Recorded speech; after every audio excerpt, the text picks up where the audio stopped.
নমস্কাৰ এই মুহূৰ্তত অসমৰ প্ৰত্যেকগৰাকী জনতালৈ দিবলৈ ওলাইছো ডাঙৰ খবৰ। আজি হৈছে 21 এপ্ৰিল।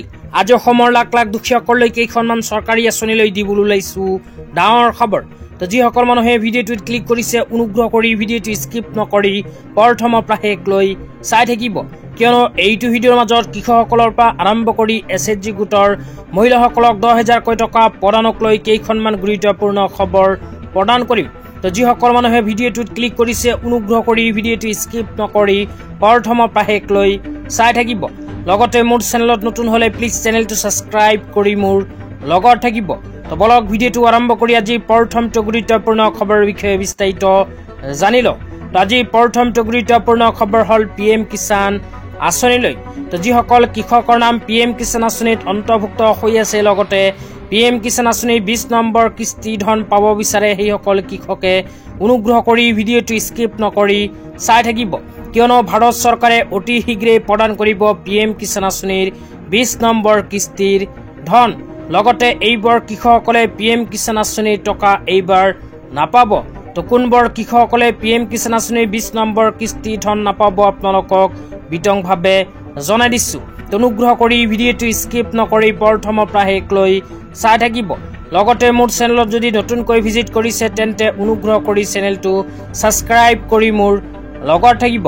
তো কোনবোৰ মানুহে PM কিষাণ আঁচনিৰ ধন নাপাব এটা এটাকৈ আপোনালোকক জনাই দিছো, অনুগ্ৰহ কৰি চাই থাকিব। তো ইয়াতে 1 নম্বৰত লিখা আছে সকলো প্ৰতিষ্ঠানিক ভূমিধাৰী, তাৰপিছত লিখা আছে সাংবিধানিক পদৰ প্ৰাক্তন আৰু বৰ্তমানৰ গৰাকী। ইয়াৰ লগতে কোৱা হৈছে প্ৰাক্তন আৰু বৰ্তমানৰ মন্ত্ৰী, ৰাজ্যিক মন্ত্ৰী আৰু লোকসভা, ৰাজ্যসভা, ৰাজ্যিক বিধানসভা, ৰাজ্যিক বিধান পৰিষদৰ প্ৰাক্তন বা বৰ্তমানৰ সদস্য, লগতে পৌৰ নিগমৰ প্ৰাক্তন আৰু বৰ্তমান মেয়ৰ, জিলা পঞ্চায়তৰ প্ৰাক্তন আৰু বৰ্তমানৰ অধ্যক্ষসকলেও নাপাব PM কিষাণ আঁচনিৰ সুবিধা। এইবোৰ সদস্য থকা পৰিয়ালৰ মানুহে যদি PM কিষাণ আঁচনিত আবেদন কৰিছে তেন্তে অতি শীঘ্ৰে PM কিষাণ আঁচনিৰ পৰা নাম কৰ্তন হ'ব। তো ইয়াৰ লগতে আৰু কোৱা হৈছে কেন্দ্ৰীয় ৰাজ্য চৰকাৰৰ মন্ত্ৰালয়, কাৰ্যালয়, বিভাগ আৰু ইয়াৰ ক্ষেত্ৰ ইউনিট, কেন্দ্ৰীয় বা ৰাজ্যিক PSI আৰু সংলগ্ন কাৰ্যালয়ৰ লগতে চৰকাৰৰ অধীনত থকা সংলগ্ন কাৰ্যালয়, স্বায়ত্তশাসিত প্ৰতিষ্ঠানৰ সকলো সেৱা আগবঢ়োৱা বা অৱসৰপ্ৰাপ্ত বিষয়া আৰু কৰ্মচাৰীৰ লগতে স্থানীয় সংস্থাসমূহৰ নিয়মীয়া কৰ্মচাৰী, মাল্টি টাস্কিং কৰ্মচাৰী, চতুৰ্থ শ্ৰেণী গ্ৰুপ ডিৰ কৰ্মচাৰীক বাদ দি তাৰপিছত কৈছে ওপৰৰ শ্ৰেণীৰ সকলো ছুপাৰ এনুৱেল অৱসৰপ্ৰাপ্ত পেঞ্চনাৰ যাৰ মাহিলী পেঞ্চন 10,000 টকা বা তাতকৈ অধিক, সেইসকল মানুহেও নাপাব PM কিষাণ আঁচনিৰ সুবিধা। এইবোৰ মানুহৰ নাম যদি PM কিষাণ আঁচনিত আছে তেন্তে অতি শীঘ্ৰেই কৰ্তন হ'ব। তাৰপিছত কোৱা হৈছে যোৱা মূল্যায়ন বৰ্ষত আয়কৰ পৰিশোধ কৰা ব্যক্তি। একেবাৰে শেষত কোৱা হৈছে ডাক্তৰ, অভিযন্তা, উকিল, চাৰ্টাৰ একাউণ্টেণ্ট আৰু স্থাপিত বিধৰ দৰে পেছাধাৰীসকলে পেছাধাৰী সংস্থাত পঞ্জীয়ন কৰিছিল আৰু প্ৰেক্টিচ গ্ৰহণ কৰি পেছা চলাই আছে। এইবোৰ ব্যক্তি থকা পৰিয়ালৰ সদস্যও PM কিষাণ আঁচনিৰ সুবিধা নাপাব। তেতিয়া আপোনালোকক দিবলৈ ওলাইছো আজি দ্বিতীয়টো খুবেই গুৰুত্বপূৰ্ণ খবৰ।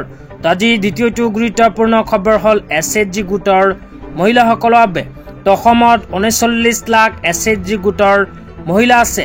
তো যিসকল SHG গোটৰ মহিলাসকলে মুখ্যমন্ত্ৰী মহিলা উদ্যমিতা অভিযান আঁচনিৰ ফৰ্ম ফিল-আপ কৰি জমা দিছিল, সেইসকল মহিলাক অসম চৰকাৰে ইতিমধ্যে যোৱা 1 এপ্ৰিল তাৰিখৰ পৰা 10,000 টকাৰ চেক প্ৰদানৰ কাম আৰম্ভ কৰিছে।